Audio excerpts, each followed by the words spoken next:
Good time of day, everybody. We know that you are connecting from various parts of the world. It's a great pleasure to have you with us today. We know that you are the key figures in the area of knowledge curation and exchange when it comes to circular economy across different regions of the world.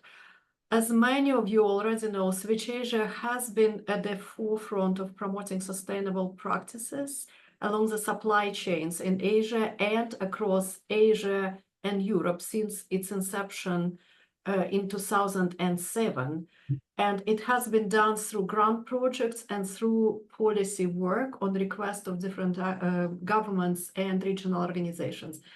Over the years, and since that seminal year of 2007, we have evolved significantly, adapting our strategies to meet the changing needs of the region we serve, and this is Asia and now Asia and the Pacific.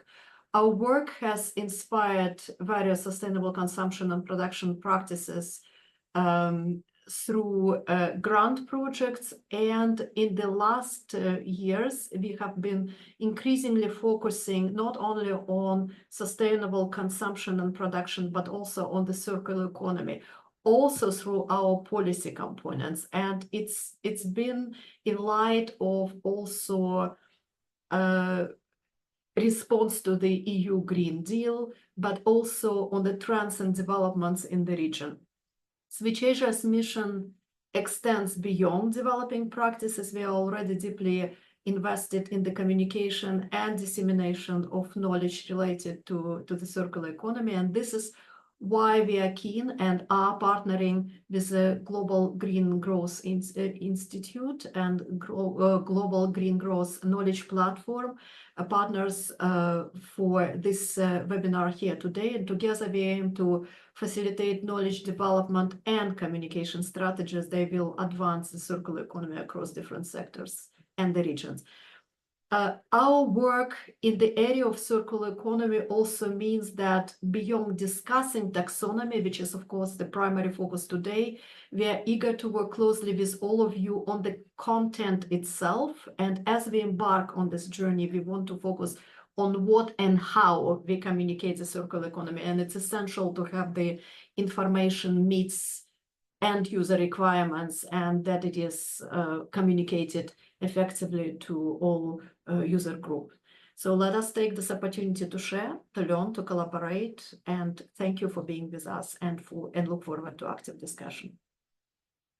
Now, perhaps it's a good time to turn the mic and the floor to Hannes McNulty, Manager of Green Growth Knowledge Platform, our partner, leader of the group, which is working on this important development.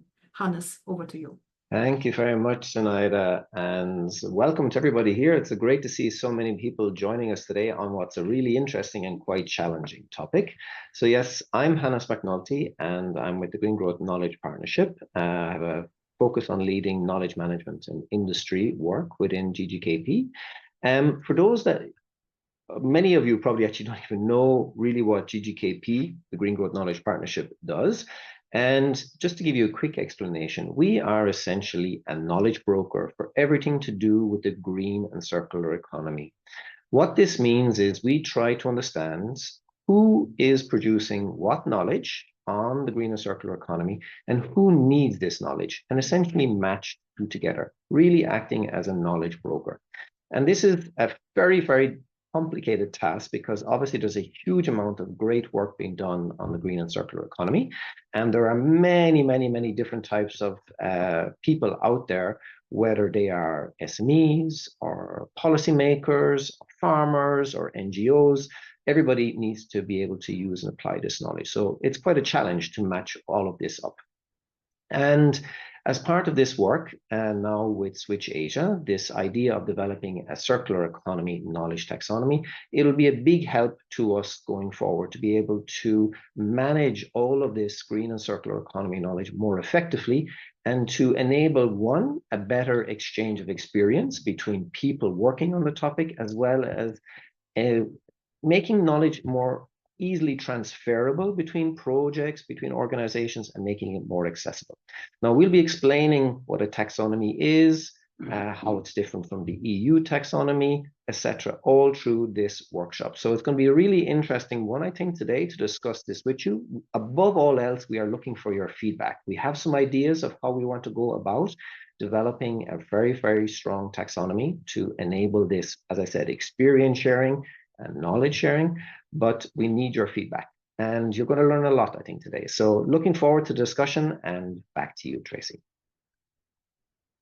Thank you, Hannes. Now, without further ado, we will start our session with an icebreaker session.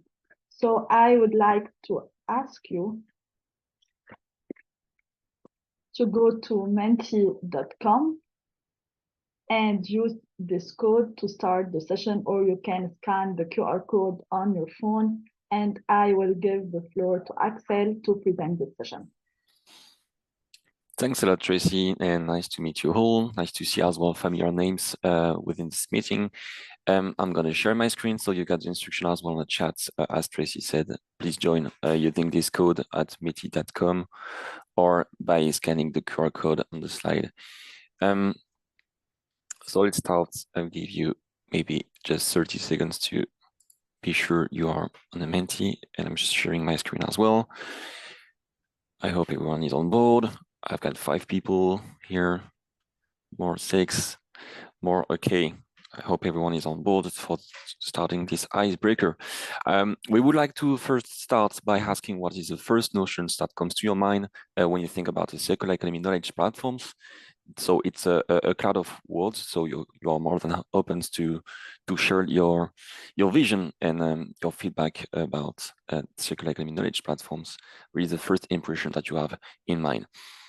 So we've got efficiency, hub, communities, mega ontology, shared intelligence as well, resources, value,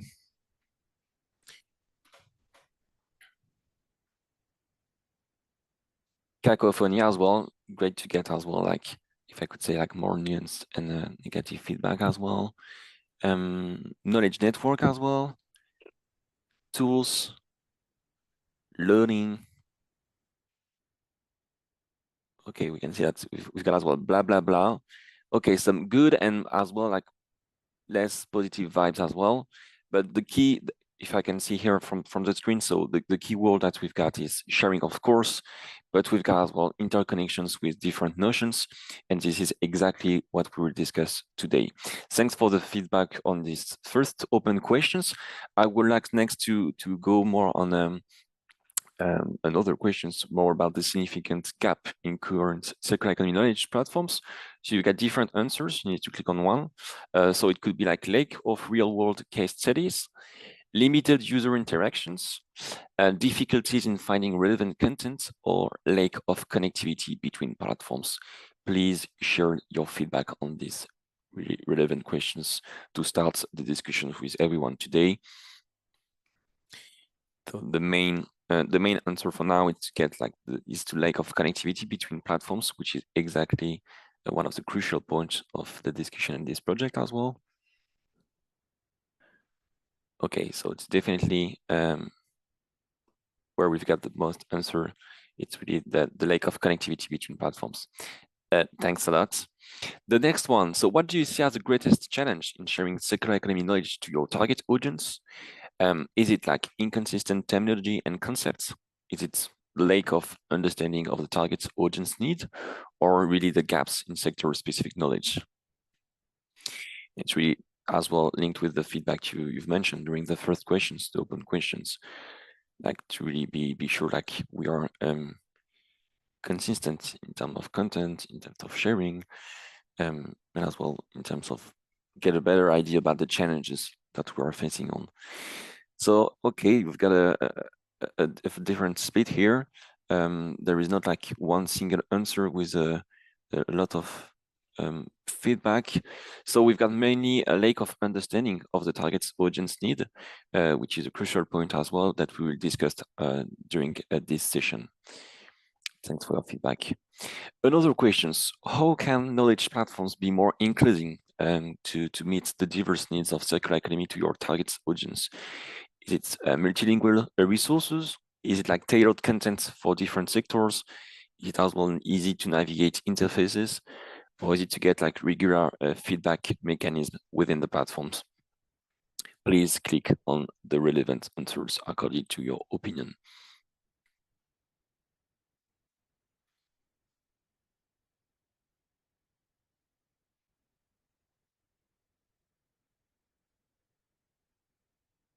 Okay, so the majority here is saying more like tailored content for different sectors, and as well easy to navigate interfaces. That's really interesting feedback to get in mind for this discussion today. Thanks a lot for all your feedback. I think it's quite relevant to start with and to get a better idea about the audience now, and as well the vision you've got regarding circular economy knowledge platforms. Tracy, the floor is yours. Thank you, Axel. And the results have showed that what we are doing can respond to your challenges.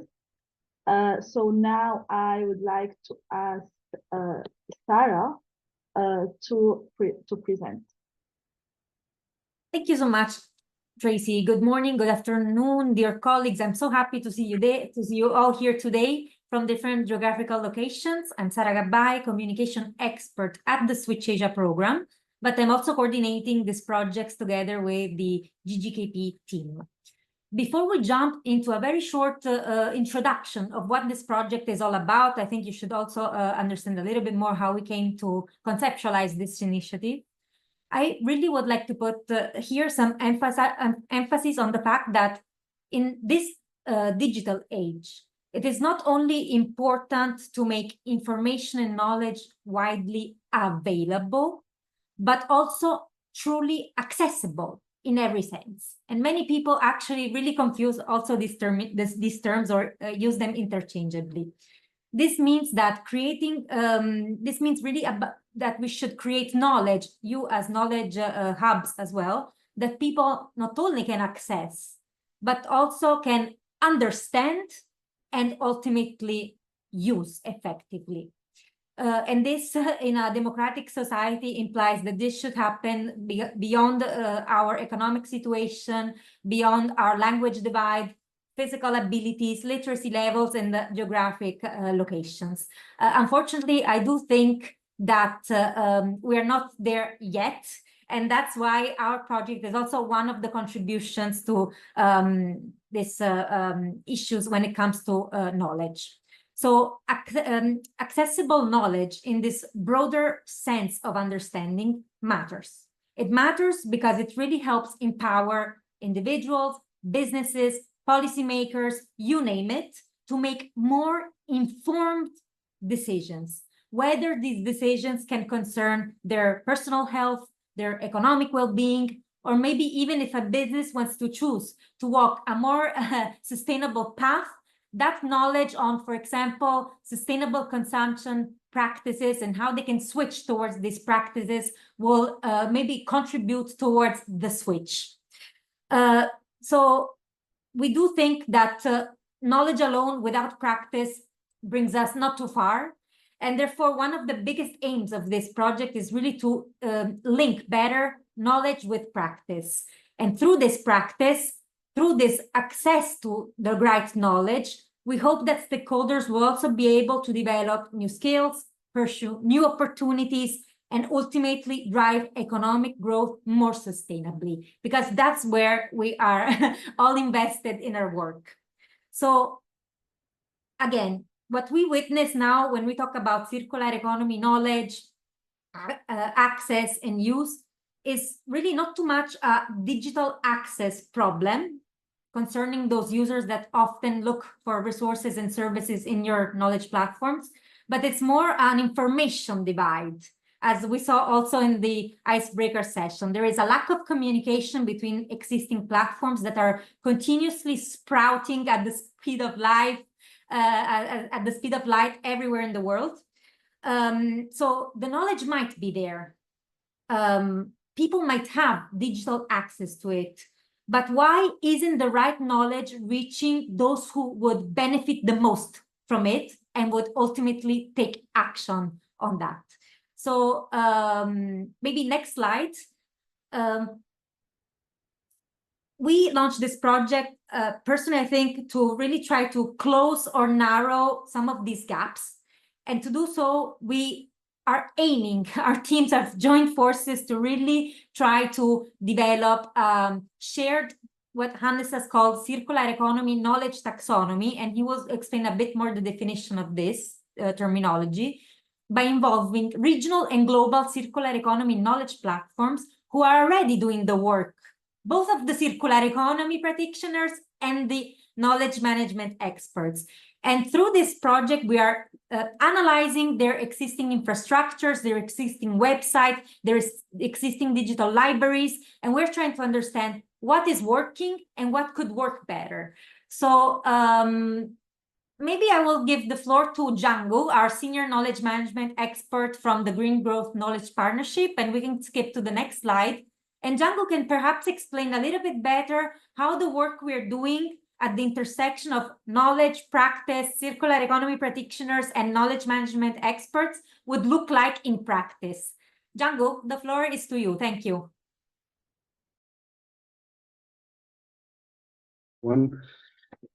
So as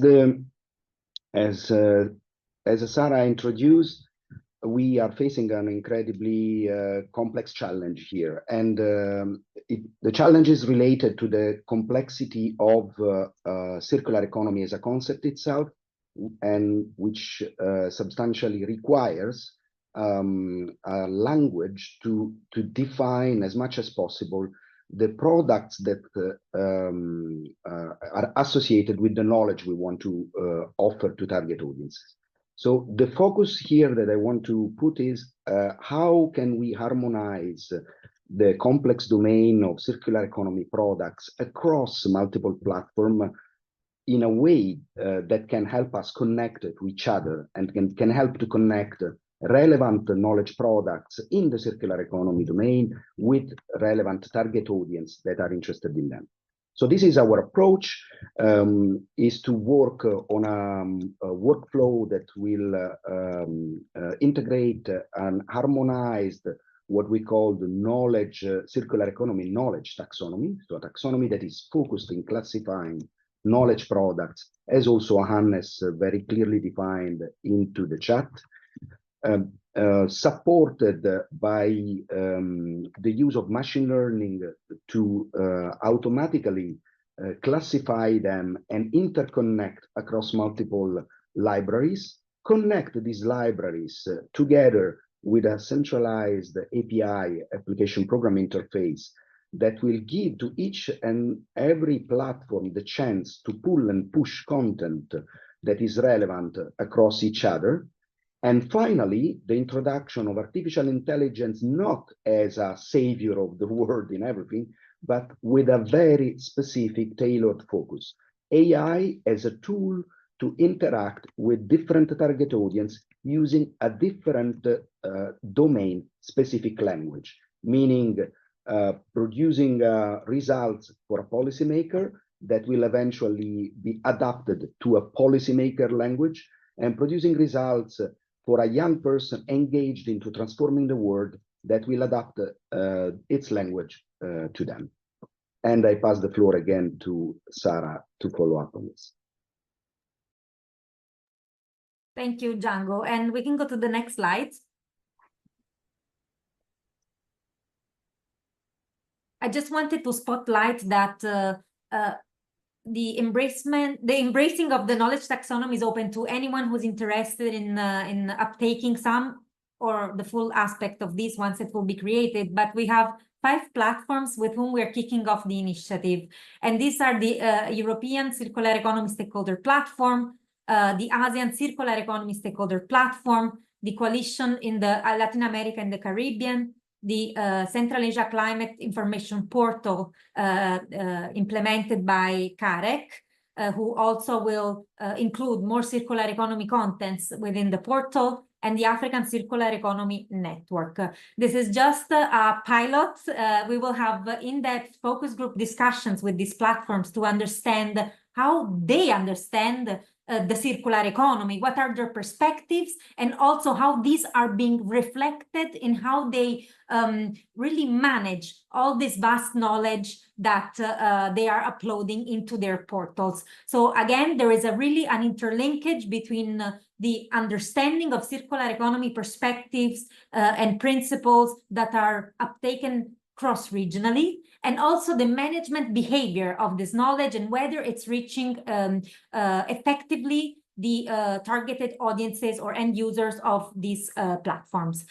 We have also representatives of these platforms today joining us, so a warm welcome and thank you so much for being with us. And without further ado, we have Dr. René van Berkel, who is an expert on circular economy for the Switch Asia program, who will basically today explain a bit more about the circular economy contexts and perspectives, including from our Switch Asia experience, because this is just one of the projects that we're doing on the circular economy. So René, the floor is yours, please. Thank you, Sarah, and good afternoon, good evening, good morning to everyone. I would like to basically elaborate on that circular economy means different things to different people, which was clearly also in the icebreaker section. So maybe next slide, please. I think we are to the informed audience. I think it's clear that we're speaking about an evolving green agenda. Sorry, that's one too fast. Where we started with sustainable consumption and production, more from a waste and pollution perspective, than to green economy and growth, more from economic sectors, and then to the circular economy, which is more about an economic transformation that is happening. So next slide, please. I think the problem is that with the circular economy, we are quite clear that we want to change the predominant take, make, use, throw away linear economic model to something which is a take, make, use, recover. And I add there repeat, because it's a perpetually repeating circular economy model. But beyond that sort of concept that is generally accepted, there's a great diversity of interpretations that hamper the implementation, and also, let's face, that drive skepticism. And we can see that with the ABC of circular economy. I won't go in that, but you can also see that there's quite a lot of skepticism growing around the circular economy to oppose the opulent optimism and opportunism that's out there. Next slide, please. So we delve one level deeper, and this is sorry for being a busy slide, but I think there's basically 4 contributing perspectives if you look at it operationally for the circular economy. So on the left-hand side, we see the ecosystem metaphor. So we have to say that we have to adopt principles from nature into the economic system. That's basically the butterfly diagram of the Ellen MacArthur Foundation, that we have to avoid waste and pollution, and that we have to recycle at the highest level, and we can differentiate between natural materials or renewable materials that can be cycled back into nature, and technical materials that need to be kept in nature. Then we have, of course, the precautionary principle, which was embedded in the 1992 summit in Rio, the first summit, which is basically saying that we have preventative action. We need to take that if there is potential risk. So if you're in doubt on whether something is safe, we should basically avoid this. And the precautionary principle was initially translated in the 3 R's: reduce, reuse, recycle. And now we're talking about an extended set of R principles, which maybe the common one is now 9 R principles, which are highlighted here. I will not elaborate on those. So then the third interpretation is more focused on the business models, and saying that you have basically a value hill, which is illustrated at the bottom of the diagram, where if you go from raw materials to manufacturing and then to final product, you add value, and at the end of the use, it falls down and drops back to 0 value. And the issue is about retaining value, is remanufacturing, refurbishment, and recycling options. And the fourth interpretation, and that's maybe more coming out of the International Resources Panel, is saying that we need to basically delink economic development from aggravated environmental impact. So if we see the blue arrow being the economy, then we need to make sure that resource use grows much slower or is decoupled from the economic growth, and pollution, the orange one, is even further reduced. And we need at the same time look at increasing well-being, so doing more products and services with less energy, materials, and water and waste, and for more human well-being in that sense. So next slide, please. So then we have, of course, ISO came in earlier this year with the 59000 series to provide a little bit more consistency on that. So we have 59004, which is a vocabulary, defines what the circular economy is, and what is vision, principles, and general guidance on how it can be implemented and contribute to sustainable development.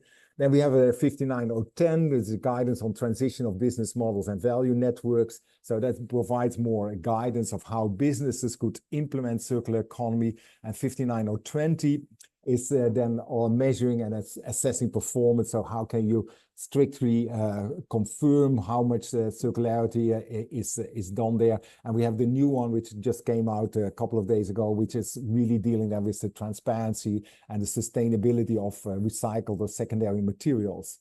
Next slide, please. So if we look at ISO 59004, it says an economic system that uses a systematic approach to maintain a circular flow of resources by recovery, retaining, or adding to this value while contributing to sustainable development. So the intent is then to minimize the waste, loss, and releases from the economic system, and for that we basically see a circular process. So define the purpose, mission, and then have strategic priorities as the second one, then implementation, and then the fourth is then monitoring and review. And we do this along circular economy principles, which is basically systems thinking. That's what most of us call life cycle thinking. Value creation, so that's adding value and value sharing between the successive stages in the product cycle. Resource management is dealing with the natural resources, tracking, and the ecosystem resilience. If we go to the next slide, then ISO 59004 then has resource management options, 13 resource management options, and I contrasted them with the 9 R's, which I referred to earlier on. And then we basically see that ISO is much broader, includes also sourcing. So local sourcing would be circular economy, cascading, so downgrading it basically, and remind, so recover materials from waste is also considered then as a circular economy resource management option. Next one, please. That shows then that 59010 and 59020. So in terms of the guidance on the transition of business models and value chain networks, it's basically a management system framework where you define goals, then a strategy, create a value network, and then review and integrate. So this is very similar to the kind of thinking which is in the ISO 9000 or ISO 14000 on the environmental management systems. Then on the right-hand side, you see 59020, which is basically measuring and assessing circularity performance, which has basically 3 steps: boundary setting, circularity measurement and data acquisition, and then circularity assessment and reporting. And for those involved in the field, they would recognize immediately a similar approach as life cycle assessment at ISO 14000 or 40. And then in terms of circularity measurement and data, it talks about resource flows measurement, so resource inflows and outflows crossing the economic system, and then circularity indicators, total inflows, total outflows, water, energy, and ratios which could be there. So next slide, please.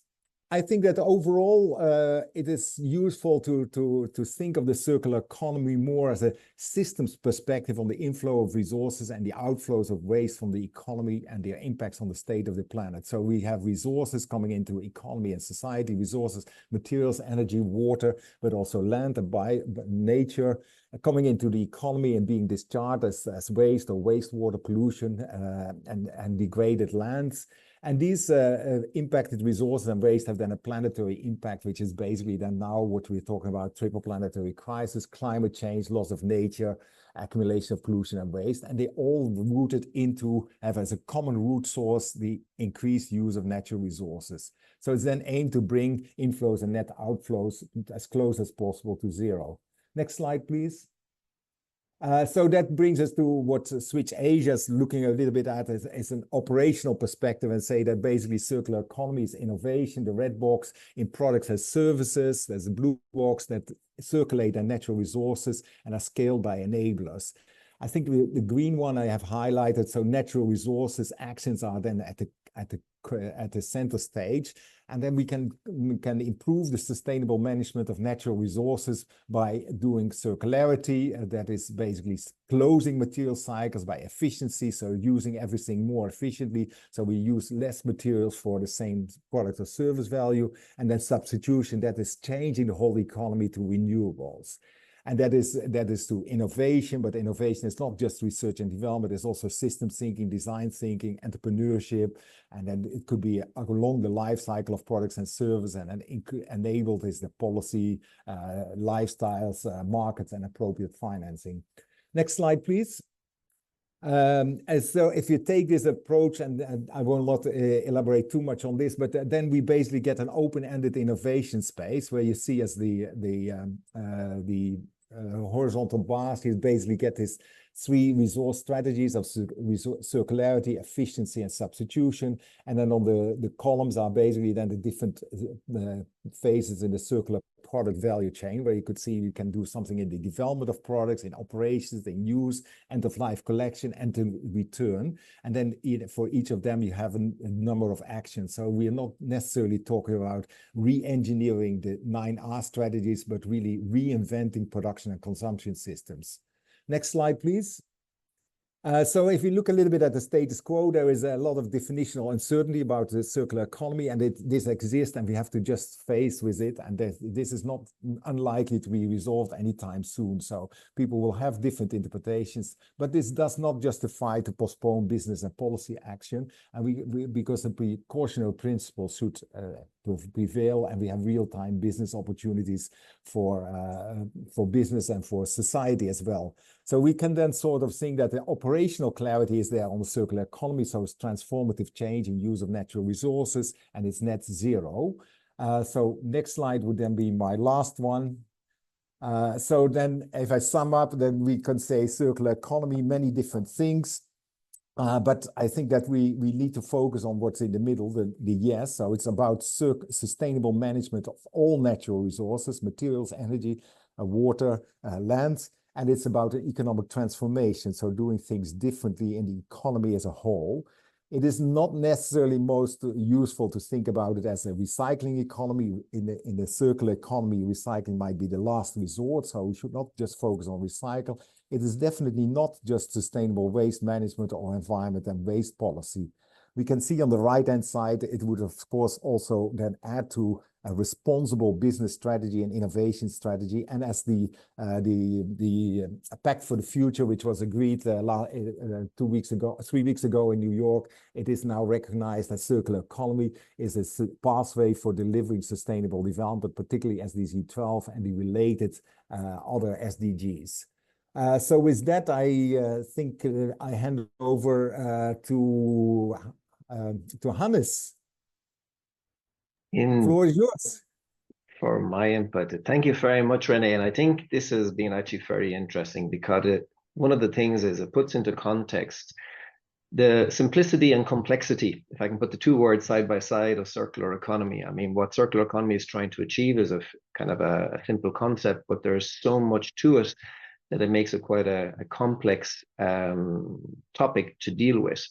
Now, what we are at is we are at the open discussion session, and this session has the objective to engage with you to talk very specifically around the circular economy knowledge taxonomy. Now, before I go much further, I want to recap with you what a taxonomy means, because I think we should get this right from the very beginning. Because if we're going to talk about it in terms of knowledge, in terms of circular economy, let's get our understanding correct. A taxonomy is, as it's stated here on the screen, a classification system or scheme, and it's how we organize content into groups using this kind of hierarchical approach. Now, what we have here on the screen is an example of a bed taxonomy. Just to make it very simple, what we've done is we've broken a bed up into components. We have said the taxonomy of a bed is made up of bed frames, where there are 3 different sizes: king, double, single, mattresses, headboard. So it's breaking a bed into components that we can use to classify different beds. So for example, I go into Google and I search a large wooden bed. And what that does, it converts us into, okay, large, king size, wood frame, bed, obviously like this. And we'll find it using that type of taxonomy. And we'll look for beds that have been essentially tagged or classified with king, wood, etc. So what's very important is to understand what we mean by a taxonomy. And what a taxonomy does, it helps us navigate, retrieve, and connect different types of knowledge and better understand the content of that knowledge that we're aiming to classify. So I think I just wanted to get this out there that we know what we're talking about when it comes to taxonomy. And in our case, we're talking about a knowledge taxonomy. How do we classify different types of knowledge? I'll go to the next slide, because when I use the word taxonomy, and especially circular economy taxonomy, we always get a question: how does this compare with the EU taxonomy, which I'm sure virtually every one of you know about? The EU taxonomy has been set up as a classification system to help companies and investors identify environmentally sustainable economic activities to make sustainable investment decisions. It's very orientated to classifying economic activities. And the way it's made up is it allows you to identify what is your economic activity. So I can be in the hospitality sector if I'm a hotel, but because I do a lot of guided tours through my hotel, I also have another economic activity, which is logistics or transport. So it allows me really to classify everything I do. It's linked with environmental objectives, which says, to what extent does your economic activity meet these environmental objectives? So what it's doing is it's detailing a very specific contribution to the circular economy. That's what the EU taxonomy does.